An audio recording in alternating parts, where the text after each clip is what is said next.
1. Recording again with Mr. Norman Ohler, back in the saddle for episode 232, author of Blitzed and The Bohemians, which I enjoyed thoroughly. Completely different vibe than Blitzed. Blitzed was sexy and exciting. The Bohemians was absolutely heartbreaking. That was heartbreaking. I kept looking for the heroic out, and it did end heroically, but I don't know where I'm going with this. Excuse that, I was shaving this morning, cut myself. What was the feeling you got when writing it? Well, I agree with you. It's not as funny as Blitz, even though Blitz is also a serious book. It has a lot of humor, and I think it is actually an important aspect of that book. The Bohemians is not funny. It's more tragic. Yeah. It's a drama. Yeah. It tells the tale of mainly two people, but also their circle of friends. So it's like a panorama of Berlin life in the late 30s and early 40s. And they did enjoy their life, actually, even though they were in the resistance. They had parties and what have you. So they were leading quite a liberal and free life, actually, in the dictatorship. Yeah. So I think their story also is uplifting. But it is also, dark and serious, and it wasn't easy for them to exist during the dictatorship and do something against it at the same time. Yeah. And I loved, it's this weird, ironically enough, you can draw parallels between reportedly how Ava Braun acted in like the final days, right? She was, let's dance, let's sing, let's drink, let's have parties. And they kind of were just, hey, like, we're all screwed. Like, let's live it up. You could kind of get that vibe from the Bohemians, right? It was polyamorous. It was writing. It was music. It was just sailing. All the while, this demonic dictatorship is is coiling around the country, but that's what I loved about it was, like, Haho, he is this guy that is apparently just like handsome as hell. He's brilliant. He's tough. But he just, the entire time, he keeps doubling down and tripling down and quadrupling down. Just like he's not gonna stop. And I love how he just, instead of just like, let's fight back, let's go, do a hit and run, let's go fire some pot shots, he goes full like James Bond and is like, I'm gonna join the Luftwaffe. I'm gonna go get a job high up. I was like, holy shit, the ball's on this guy, right? Yeah, he's very brave. Yeah, he just keeps going farther and farther in. And it kind of gave me vibes of Man in the High Castle. In just everyone's a suspect, right? It's everything's hiding, I don't know what you're talking about. And then, oh, you mean this suitcase? And he takes it out like, how could I have forgotten about this? Yeah. And it's terrifying, but it's also, I like Haho's sort of almost not resignation, but kind of resignation. He just goes into it just accepting that he's not going to grow old, right? He goes into it just, this is the end. This is how I go. Just a second. Can we interrupt for 1 minute? You are quite all right. You are quite all right. I'll monologue. I'll be right back. You're quite all right. For everyone listening, Norman's daughter came in. The Bohemians by Norman. Oops, wrong book. Bohemians by Norman Ohler. Same author as Blitzed. It's fantastic. It's heartbreaking, but it's the story of just, it's a couple, a super liberal progressive couple, just artistic writing, philosophizing, kind of living an unconventional life. They were they were dissolving the accepted gender roles 80 years before it was common, right? And all the while, they're fighting a fascist dictatorship. And Haho shoots a Boysen, the main character, he kind of gets caught and beat early on and goes in and joins the Luftwaffe. Norman's back. I was going to say, it's almost kind of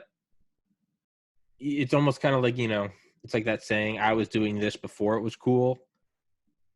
Haho is they're dissolving the accepted gender roles 75 years before it became cool, right?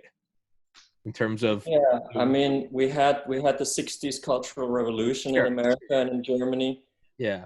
So some of the things that everyone thought was shocking during those times was already, you know, executed or practiced by Haro and his friends. Most dictatorship of all time. So they were quite far out, actually. Yeah. And it's,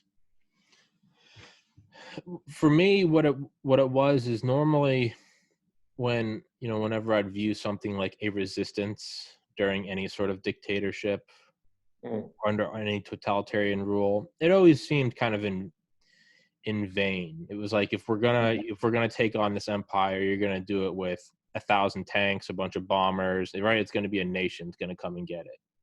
It always seemed like, you know, that's how Germany fell, that's how Japan fell.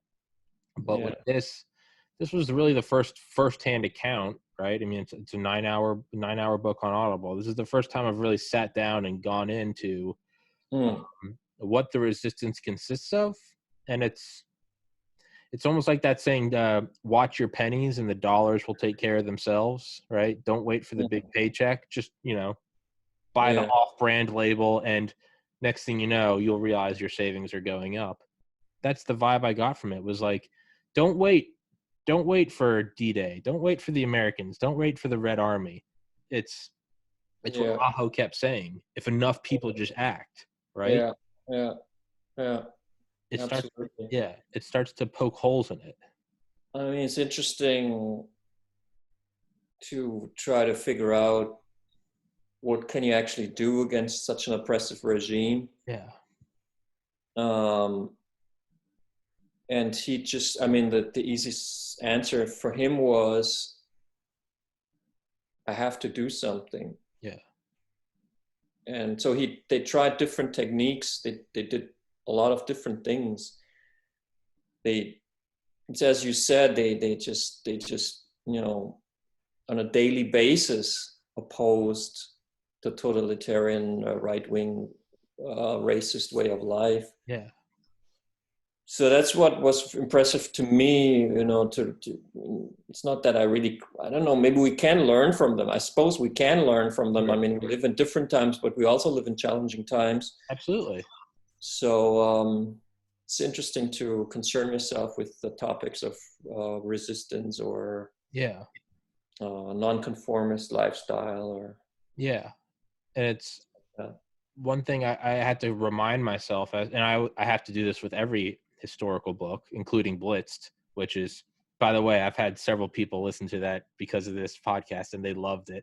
I had one guy I know from work, and I was like, did you watch the episode? And he pulls it up on his phone. He pulls up Audible, and he goes, I've barely been sleeping, man. I've been listening to this. And I was like, hell yeah. But it's, I forgot what I was saying. I completely lost my train of thought. Yeah, it's what they're doing daily life is just slowly poking holes in it. And so in hindsight, I always have to remember this. Yeah, this is where I'm going. I always have to remember this, whether it's Blitzed or whether it's Bohemians, is that I'm looking at it from 2020.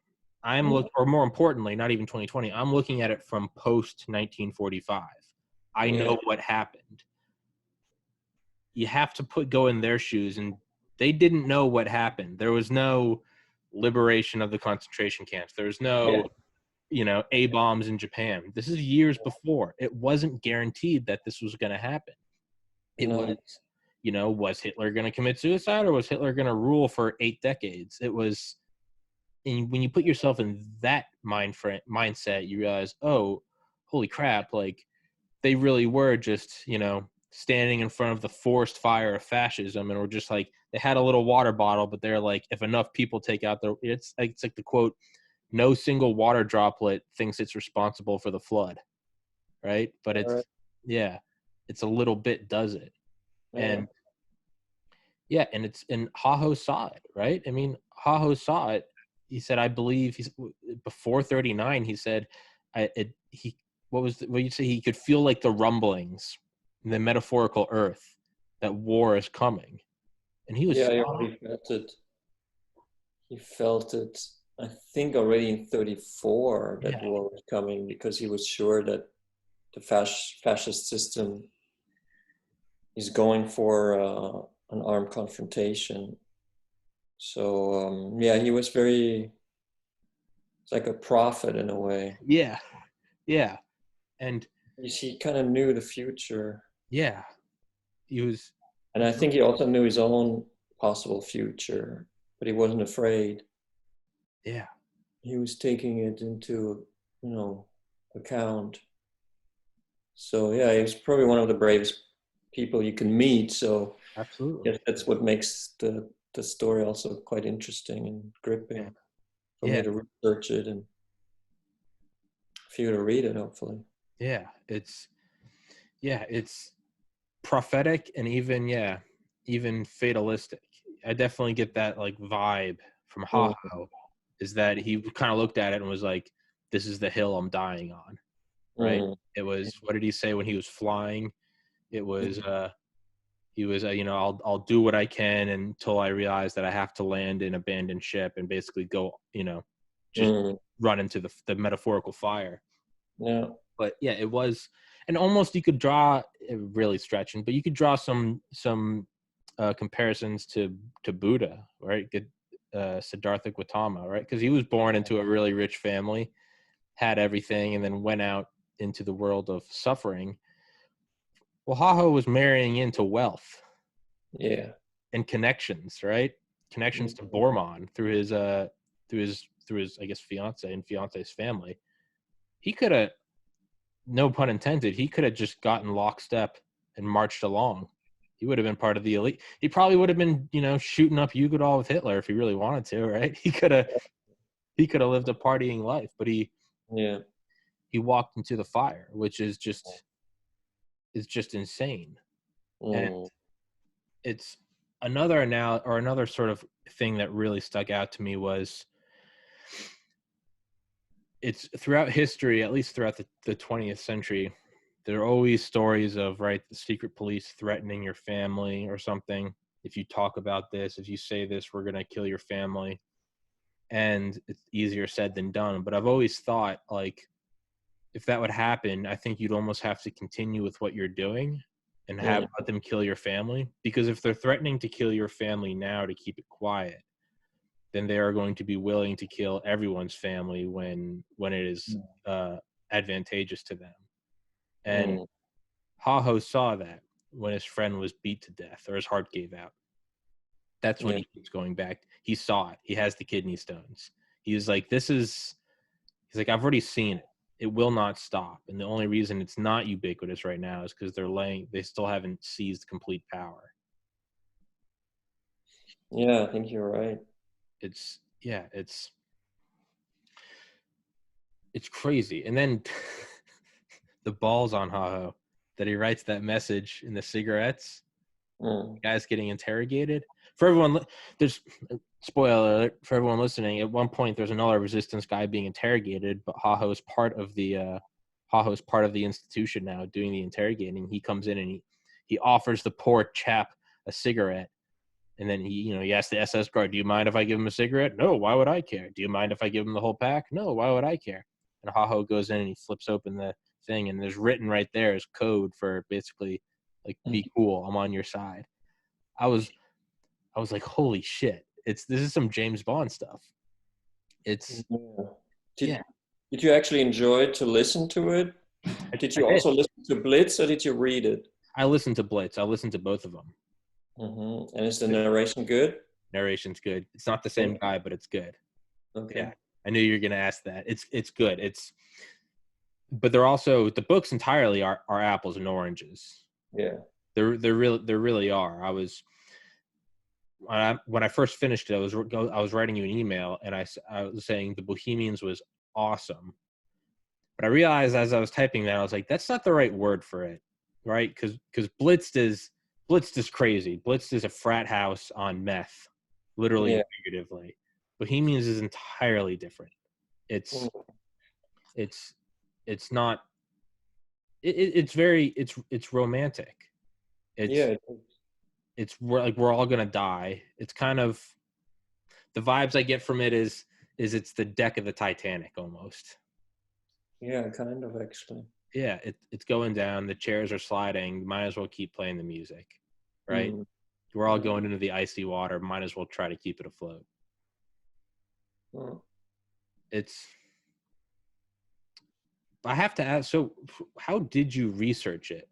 Because Well, I mean, I just got a call before we went on the podcast now from Hans Copy, who is Oh yeah. actually in the book. Yeah. So his parents were friends of Haro and Libertas, and he's 78-year-old gentleman now in Berlin. So his parents were part of the group and killed by the Nazis. Right after he was born in the Gestapo prison in Berlin in 1942. Was raised by his grandmother. And later he became a historian, and he collected documents throughout his life about the group, and was even able to go into the Soviet archives in the early 90s when Gorbachev opened the whole country, the Soviet Union, and also the archives for a brief moment in time.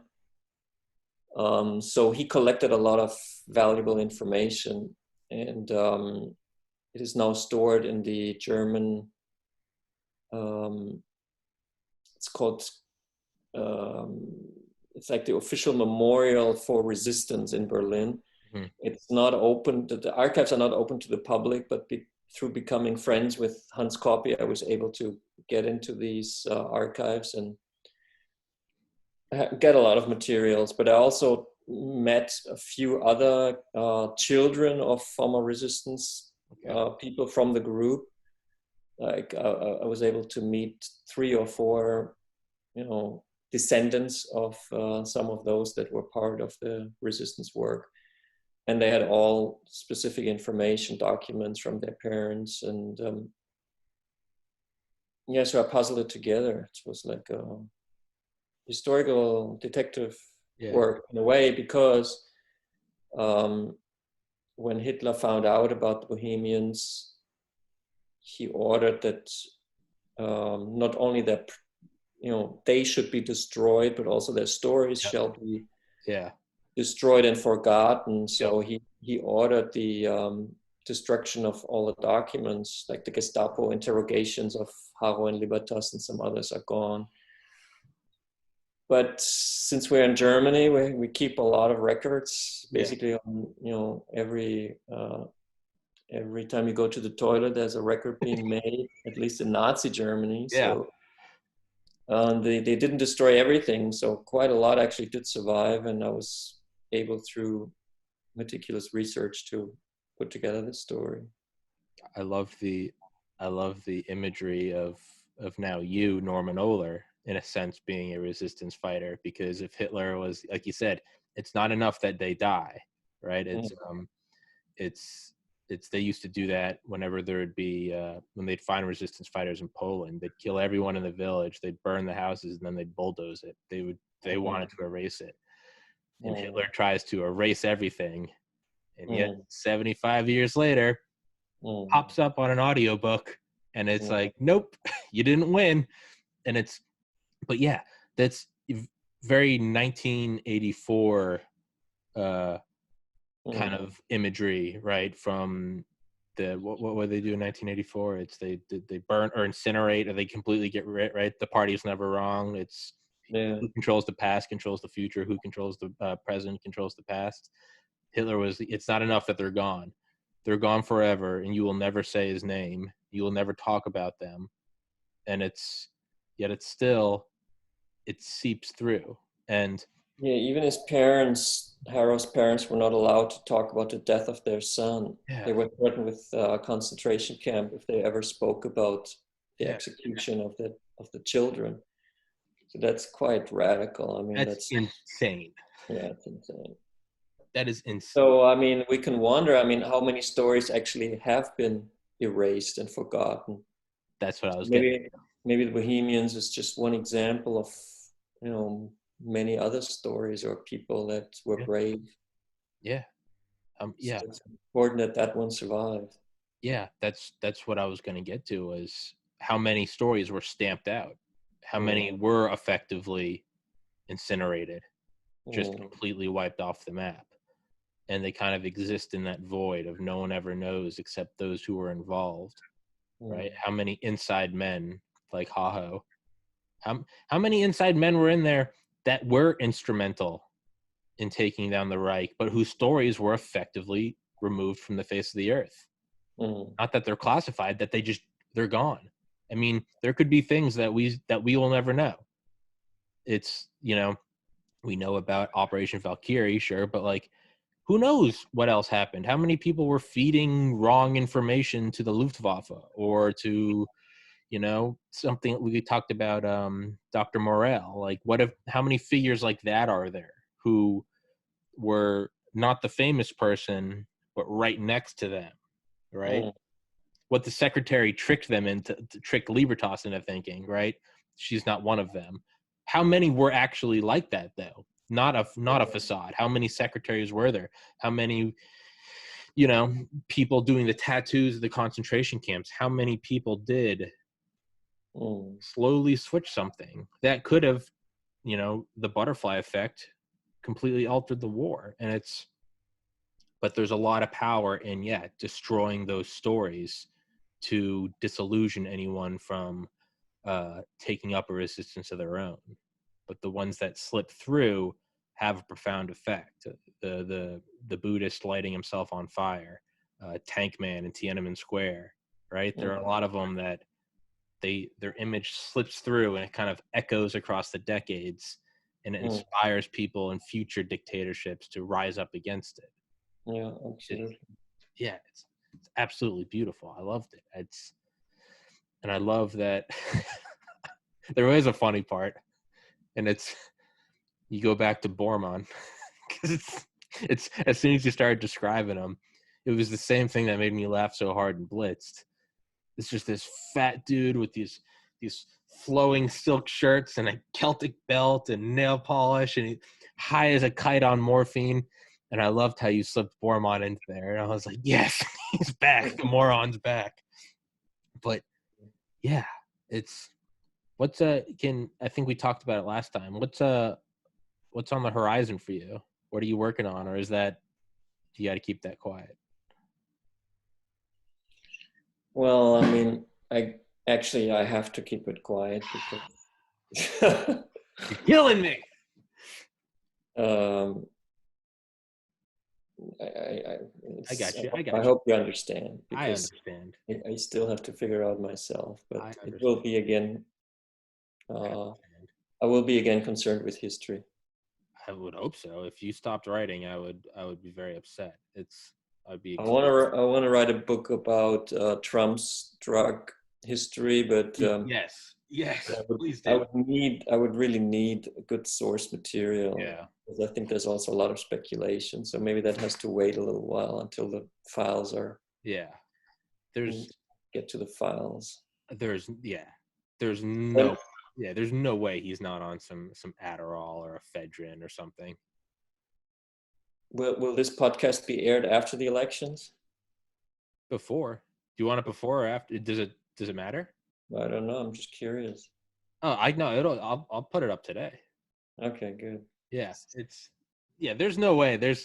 I don't care what anyone says, man. There's no way that guy's not on some drugs, man. You have to be. Yeah. I mean, he's what, 73, 74? He's doing a rally every day.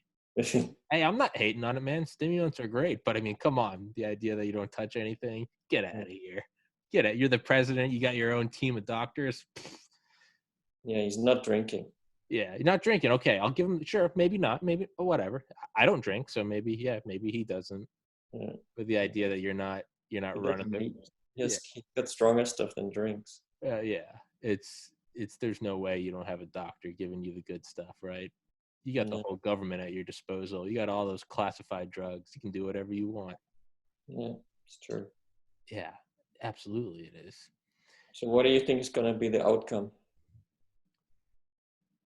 I can genuinely say I have no idea. Hmm. I can genuinely, I can truly. 2008, I was 18. I felt like I knew Obama was going to win, and he did. 2012, I knew Obama was going to win, and he did. 2016, I thought Bernie was going to get the nomination. And when he didn't, that's when it went out the window. Then it was, okay, political dynasty, Clinton. But then it was just sort of perfect storm, wild card, Trump. I was surprised when Trump won, but it did seem like it was possible. I have no idea. I can truly say I have no idea. I think most people don't have an idea right now. I It's think, very yeah, I don't think it will be what anyone thinks it will be. I think there's no way the election's called on the actual day. I guarantee you this thing's going to go to the Supreme Court. They've both built up armies of lawyers.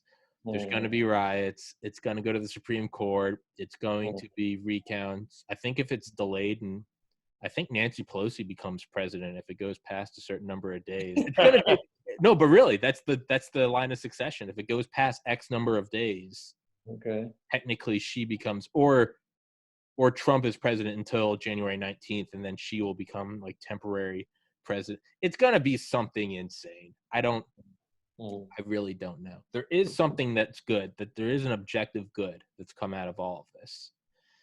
More people are voting than ever before. So to me, and this is my stance, and my friends on the left and my friends on the right, neither will like this statement, but I truly think whoever wins it will be good, because so many people have voted.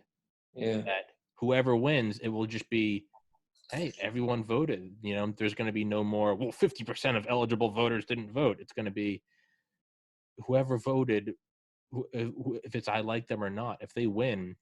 Have you already voted? I have not. Voting Monday. You're going to vote on And I'm still, I can genuinely say I'm still undecided. There's a part of me that thinks I just need to vote third party, because I don't think this back and forth is going to keep working. I don't know yet. What do you think? Oh, I really don't know. I'm of your opinion. I really don't know. I hope it. I mean, the worst thing would be a civil war in the United States with armed groups, running against each other. Yeah. Do you think that's a possibility? So I've had on some former special forces guys talking about that.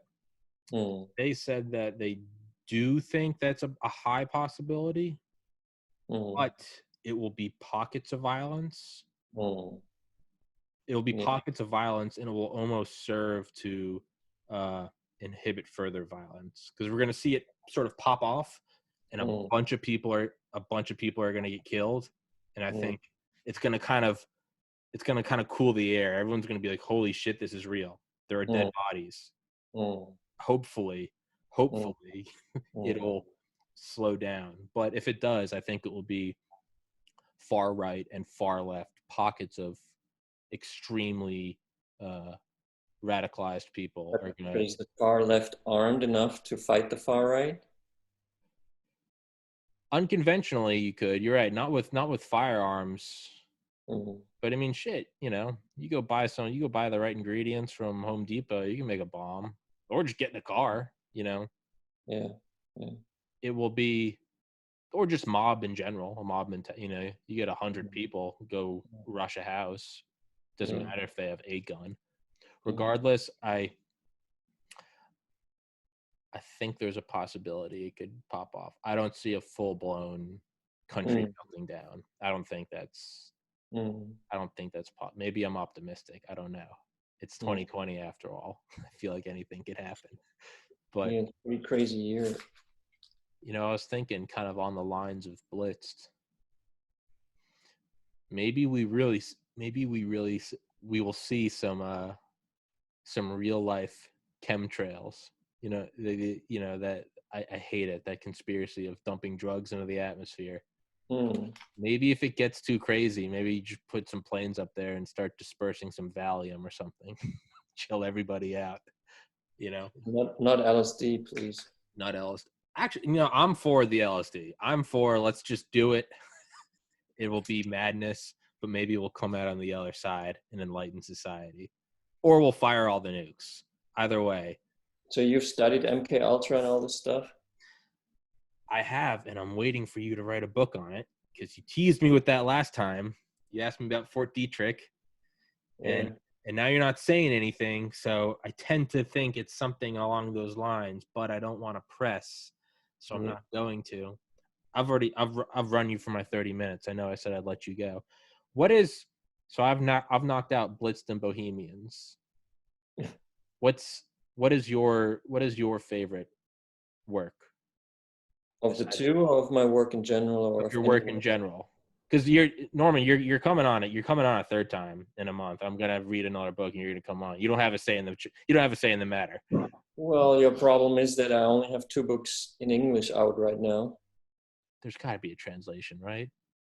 There's a novel that I wrote. It's called Ponty City. You might be able to get that, but it was published by a South African company a long time ago. So that's in English. So that could be the next book you could read. Okay.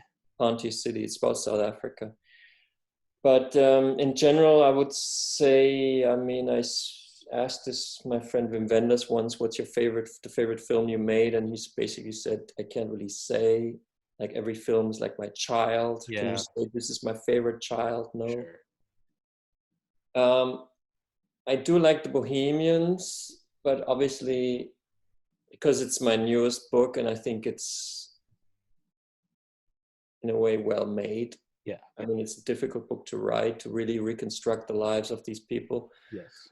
But obviously, it's hard to surpass Blitz with all its craziness. Yeah. But I think you would be right with saying, if it was possible to write another Blitz about maybe MK Ultra or that whole world, post-war world. I think would be an interesting challenge. Oh my God, that would be amazing. I told you, I think Blitz needs to be a trilogy. I think you need to do an alcohol and the rise of the Third Reich, right? SA, SS, that sort of gregarious glue of a drug, and then Blitz centerpiece, and then you just got to go full MK Ultra, LSD. Yeah. Maybe tie that into the 60s, right? Did it leak out? Is that what caused the 60s? In a way, you could almost kind of argue the 60s was like let's just toy with the idea that COVID-19 was a weapon, because we know bioweapons exist. Let's just put on our tinfoil hats. Yeah. And what if it accidentally leaked out of a lab and it caused a pandemic? If LSD was being weaponized or studied in MK Ultra, God damn, if it doesn't seem like it seeped out and then like a pandemic ran from I guess LSD created a pandemic. Yeah. The whole drug culture. Yeah. It leaked out and accidentally created the Beatles and the Grateful Dead, and turn on, tune in, drop out. So you think the alcohol book should stop in 33, or it should?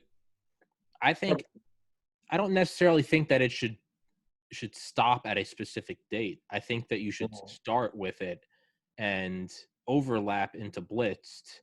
But I think that alcohol had a very strong, you even said it deserves a book in its own right? Because you talk about all the coke use, we snort, we inject, Berlin,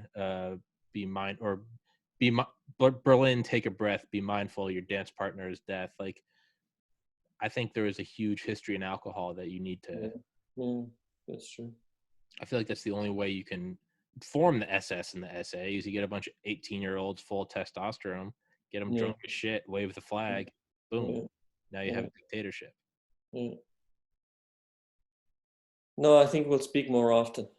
Yeah, you need to, Norman. Okay, I'll let you go. Norman Ohler, author of Bohemians and Blitzed, and who is allegedly, I'm putting words in his mouth, going to write a book about MK Ultra. So now you have to. I'm going to build up hype for it, and now you're going to have to deliver. I wish you all the best for the next couple of days. And thanks for having me again on your podcast.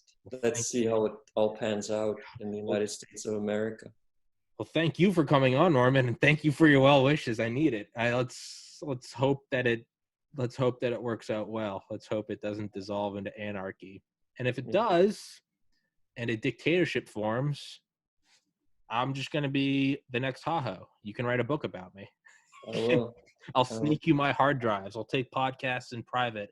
I'll film the troops in the street, and I'll mail it to you. And you can tell my story in 40 years. All right, Norman. I will link your book in the top comment and in the description. It's a fantastic book. Everybody get it. If you haven't listened to Blitz, listen to it. If you haven't listened to Bohemians, listen to it. Norman Ohler, heard it here first. He's writing a book on MK Ultra. Don't deny it, Norman. Thank you. Have a good day. All right, man. God bless. Take care. Till next time.